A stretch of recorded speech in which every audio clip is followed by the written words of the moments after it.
Guys প্রথমে এর ভিডিওটা দেখো, তারপরে এর ফানি ফানি কমেন্ট পড়ে শোনাচ্ছি। চলো লেটস গো।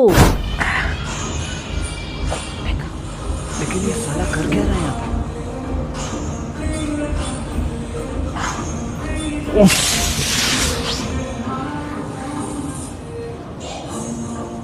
5 কিলো দিয়ে 2.5 কিলো নিয়ে এসছে, দম পাচ্ছে না, হাত পুরো ডেনা ব্যথা হয়ে গেছে। रुको जरा सबर करो। तो चलिए शुरू करते हैं। পোল্ট্রি মুরগি ডাম্বেল নিয়ে ব্যায়াম করলে যা হয় আর কি,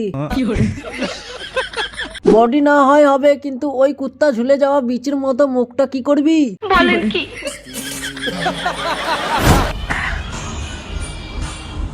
আমি ভাই বুঝতে পারছি না জোকার কি মারছে। জানি না। বিচি শর্ট হয়ে গেছে মনে হয়। সঠিক বলেছেন। পেটে 6 মাসের বাচ্চা নিয়ে জিম করছে। বুড়ো বয়সে ভীমরতি হলে যা হয়। মাদার চোদের ভুড়িখানা পুরো এবিপি আনন্দ, এগিয়ে থাকে এগিয়ে রাখে।